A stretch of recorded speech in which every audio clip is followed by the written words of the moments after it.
Sorry about that, guys. Like I was saying, Super Ego is good for some people. I don't believe it's good for me.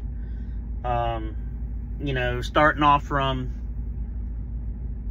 orientation, you get there, it's, you know, they haven't updated their address on their website, but you pay for your own way to get there. So if you fly, which I flew from South Carolina, which only cost me like $50, which wasn't too bad. But I got up to the airport, made a phone call. They came and picked me up from the airport. They take you to the yard. You go in. You talk to one of the guys, which you don't know which guy you got to talk to. You just kind of got to walk in and be like, who am I talking to? And then you go find out who you need to talk to. They'll tell you who to talk to. And it's like that for every step of the process. Like, you have no idea who you're supposed to talk to unless you ask, because they will not tell you.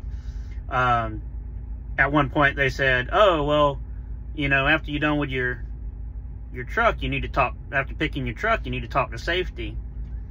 So I walked up to one of the guys. I said, well, who's in safety? And he's like, all these ladies. So I went and started talking to one of them, and she's like, well, who took your folder after you talked to me the first time? I was like, I don't know. So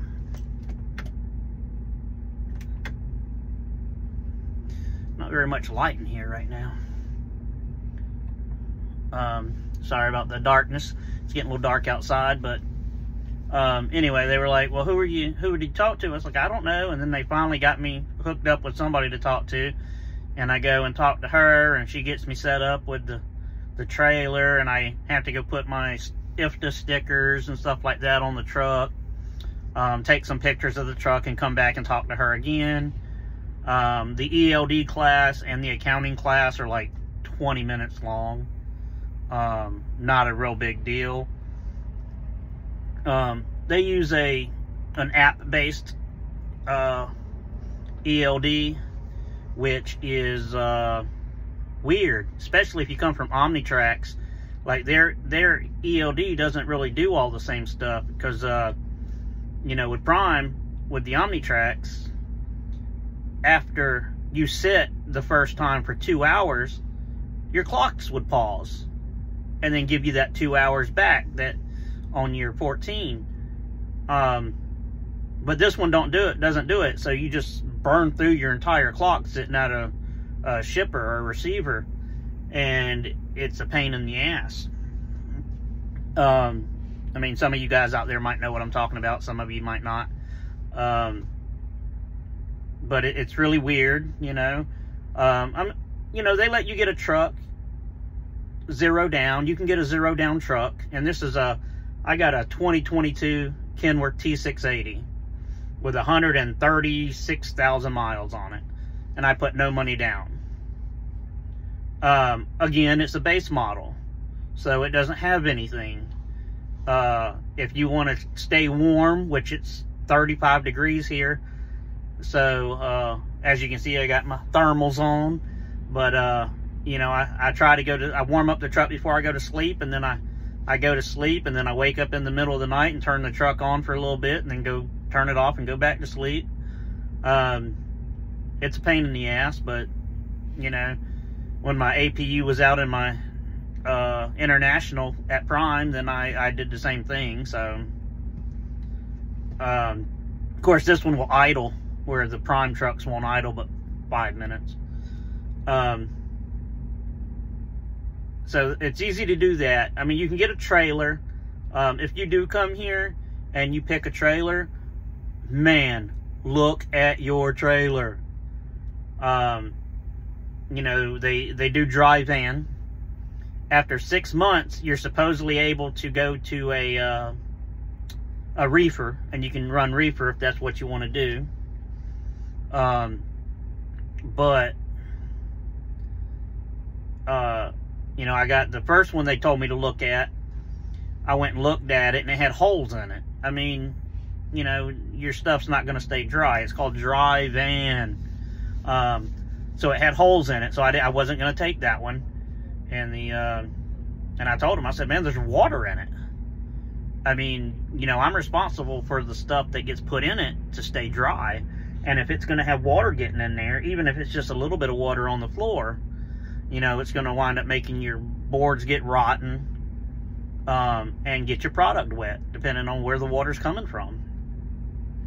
So yeah, make sure you look at your trailer. I mean, I got the truck, and I was there for another day or two on the yard, and I just stayed in the truck because, I mean, they gave us hotels, which they supposedly take it out of your settlement, but I haven't seen that happen yet, and I've gotten 2 settlements. And, you know, it's not like I haven't been running hard. I mean, I've had, excuse me, hard runs. This weekend kind of irritated me because they were like, oh, well, here's a run for you going to Lexington, Kentucky. And it was from Georgia, so I picked it up down in Port Wentworth, Georgia. And it's tuna, but it's going up to the Kroger company in Lexington, which you can't go early. There's no parking. There's no, well, there's a little bit of parking, but you can't go early. So my appointment's tomorrow at 2 a.m. But I've sat all weekend with this load. That's only paying me $1,200. You know, I talked to another guy who is doing the same load with the same company, and he's making like $12.50 on his load, or $13, something like that. But again, working for this company, I mean, there's just things that you got to pay attention to. The communication isn't very good since, you know, they're from different countries. So, I mean, none of that is very good. Give me 1 second. Let me see if I can get some more light in here. Oh, it is horrible. I don't know if that's going to help or not. Not really. You know, I don't know what we can do to get more light for you guys. Might just have to wrap up this video. But again, like, comment, subscribe, click the bell, so y'all can hear when I get a new one. And I'll let y'all know how it goes. Talk to you later. Bye.